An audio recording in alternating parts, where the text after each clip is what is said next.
Well, hello. Hey, today I wanted to talk to you real quick about the gardening series that I did last year. I did this gardening series about the Texas Cooking Today garden, this back here, and I decided I had a lot of problems last year with certain pests, especially the moths. So what I wanted to do this year was to develop some way, a passive resistance against that problem. And what I've decided to do was to build what's called a high hoop, or a hoop house. And that's what we're going to be doing here. Now what that is, regardless of the nomenclature that you use, this is a type of greenhouse, and it'll allow me to separate my plants from the outer environment or from the insects to some degree. So it gets some of that under control, and that's the whole idea. I've already put in the ground some posts. They are well set. I set them about 2 foot down each, and I've done that on all the 4 corners. I have some other posts I'm going to put in, but I want to build a lower footing for my hoops. And there's different ways of doing this, but I chose to do a cattle panel style. So I thought I would do a video just to show you what I'm doing. That way, if you're interested in keeping up, or if you have any interest in doing one of these, at least here's one design for you to look at.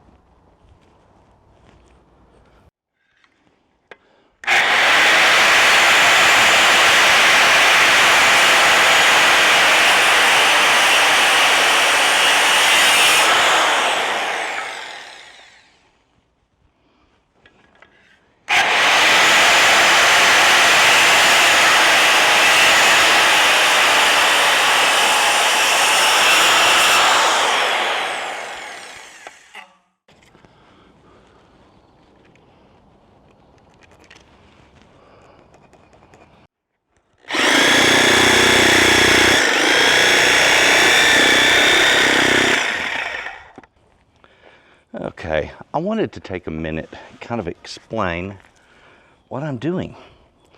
All right, so you've seen that I put these 4 corner posts in,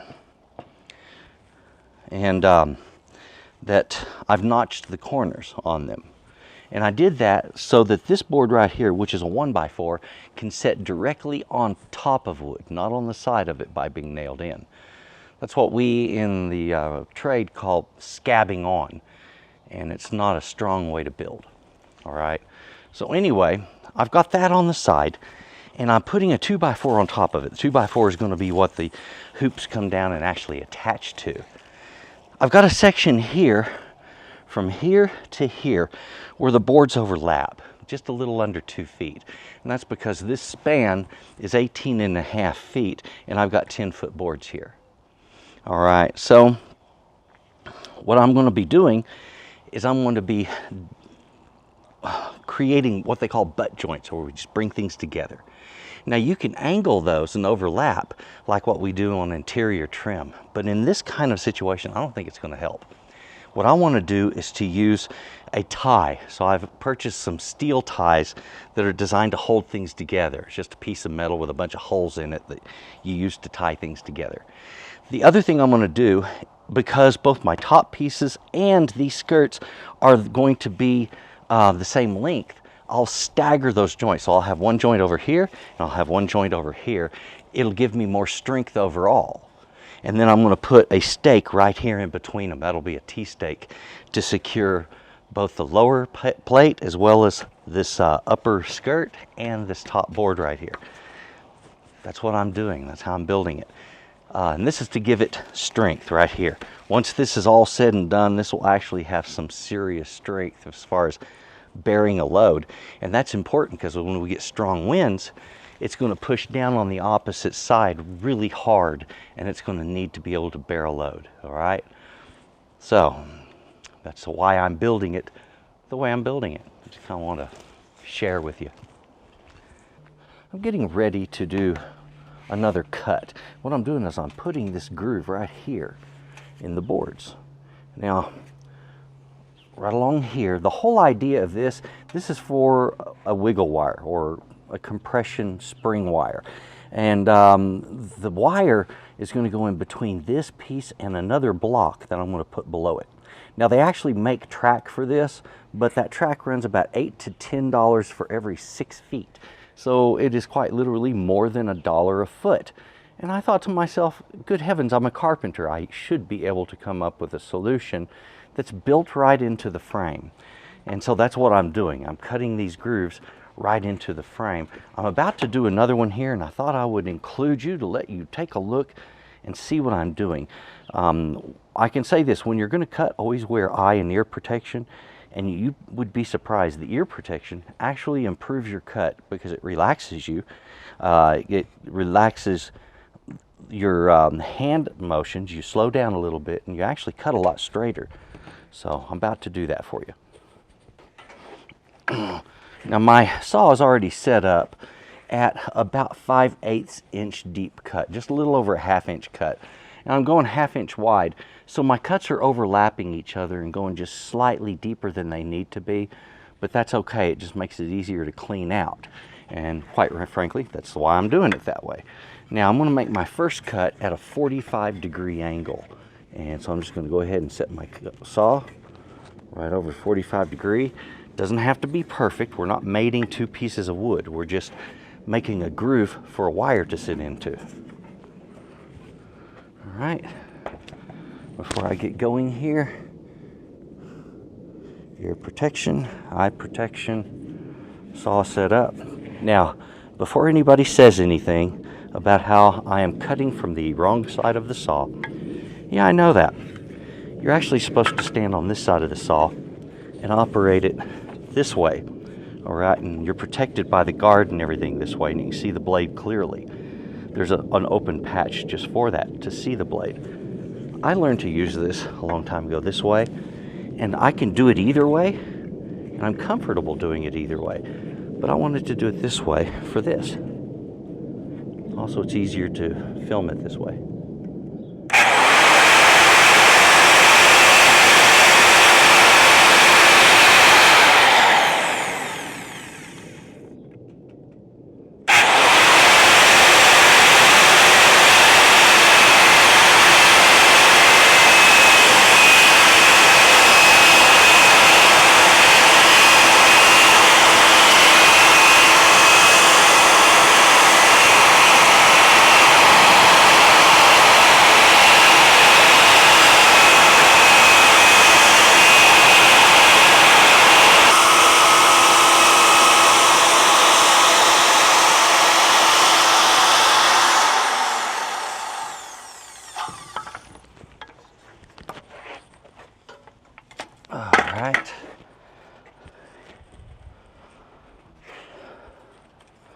Right there it is.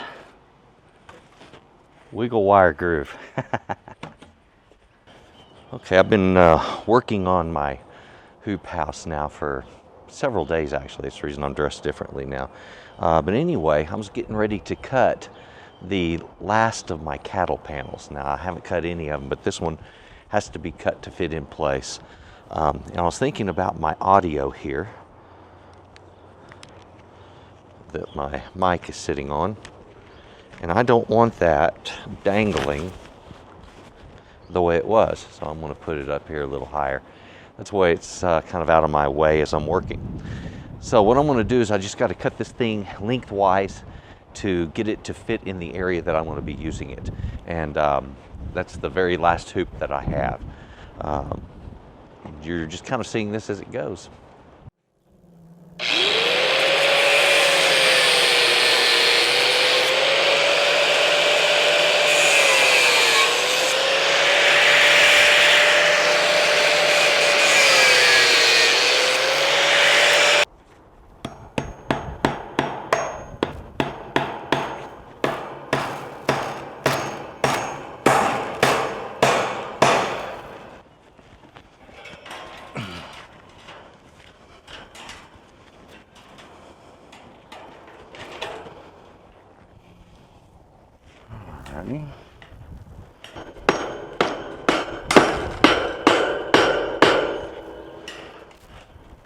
Okay, so I'll get this last hoop tied to these others the way the rest of them are done.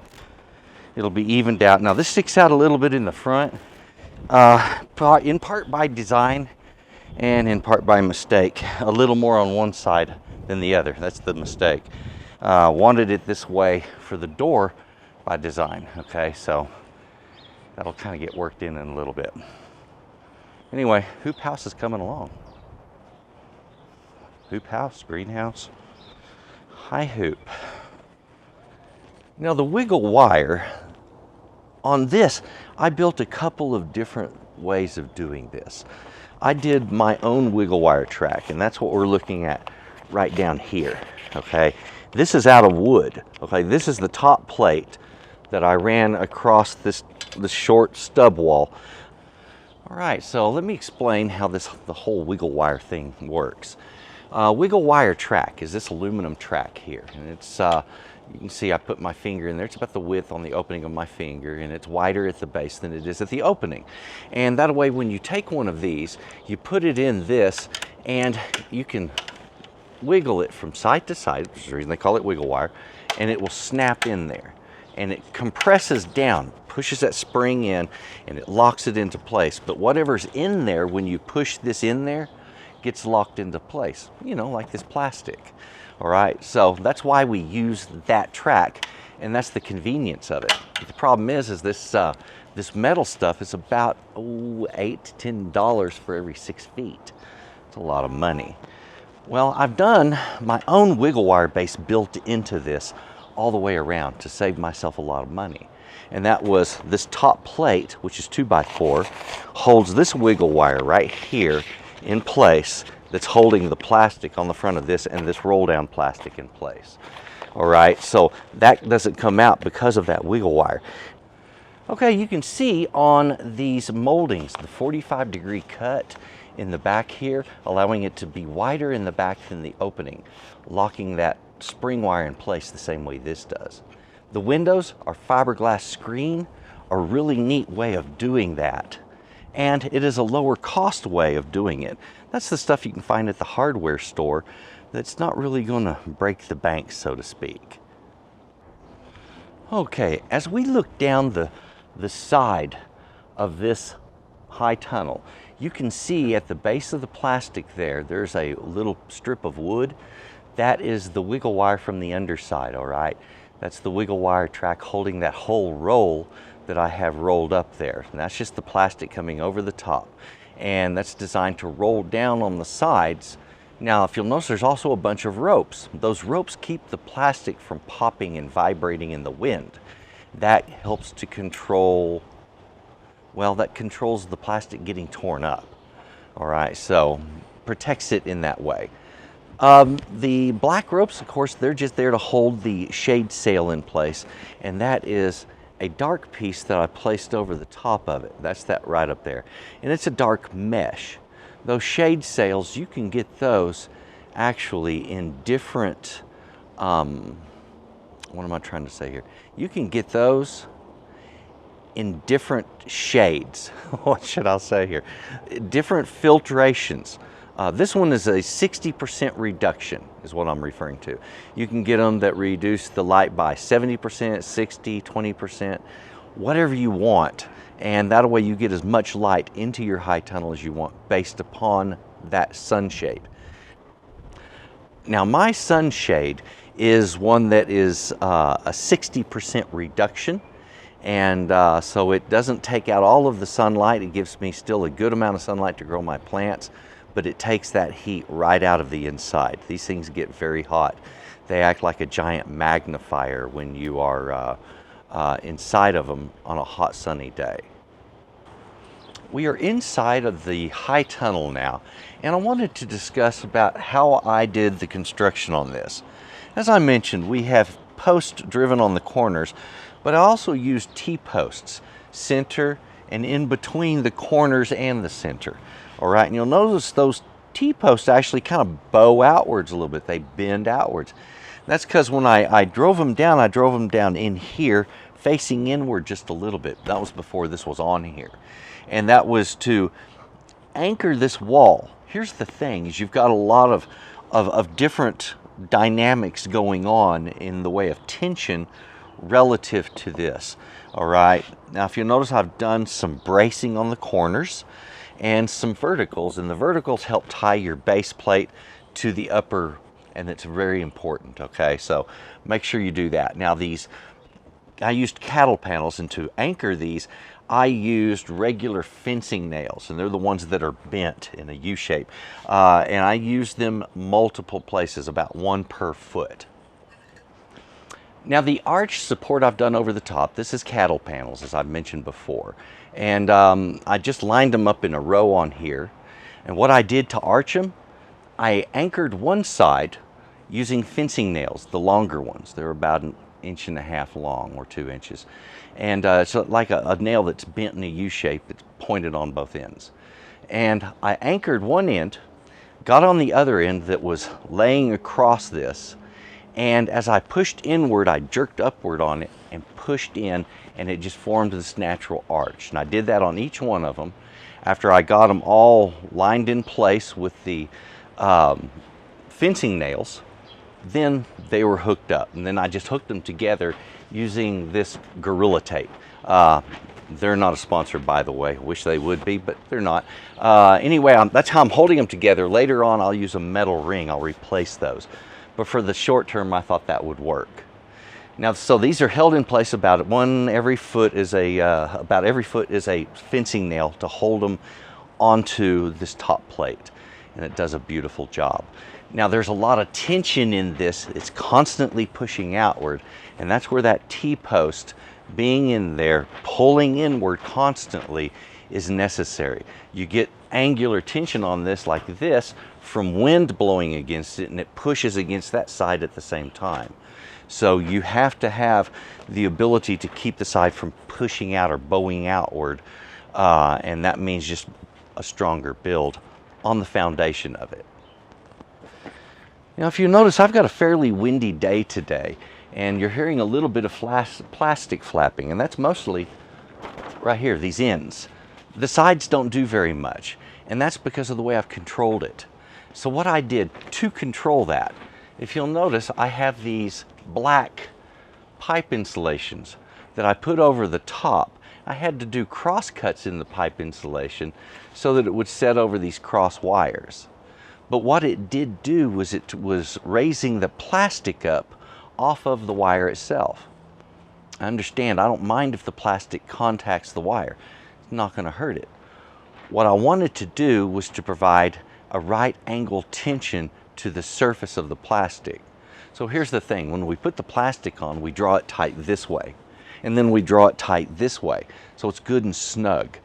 But then the plastic can still flap real fast in the wind, all right? And when that happens, that's what tears that plastic up. So we take ropes crisscrossing over the top of this, and those crisscross ropes pull in between where these pipe insulations are, and it pulls down against it.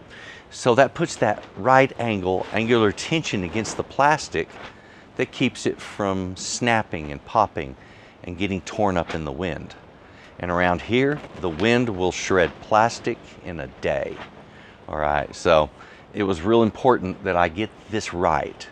Handling this in the wind was probably my biggest challenge.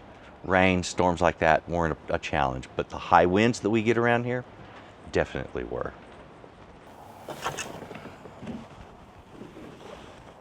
Well, hello. Yeah, the door sticks a little bit right there. If I pull that in just a bit, that kind of frees that up. You know what? Just one of the little details. There's a lot more little stuff that I'm working on, like a way to hold these up on the side. I've already got the solution, I just have to install it.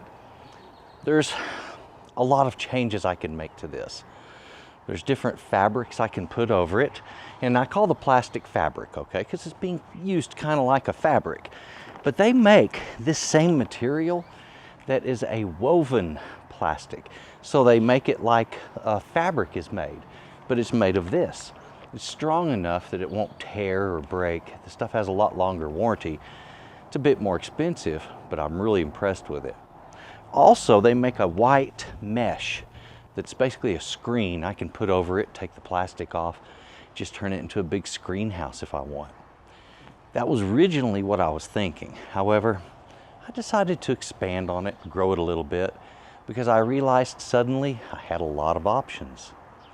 So the idea of putting in the little tunnels to cover my plants was too expensive. I chose this instead because the cost difference wasn't that broad. I didn't have to pay that much more to do this than those little bitty things. Didn't make sense to do those. So I think I've resolved the moth problem. They've been around, but they're not able to get in. It's kind of nice. There's still some insects that get in there, and I'll still have to deal with certain things, but it's a lot more controlled. Anyway, I wanted you to see how I did this, and I appreciate you watching. Do me a favor, take a look underneath this in the comments section and write something there for me. And if you would, thumbs up, subscribe if you haven't done so, and in that description box you're going to find links to my website, also to Texas Cooking Today, where I've got a lot of really good cooking recipes, as well as, well, a whole series on my garden. So take a look. It's been a lot of fun. Have a good day.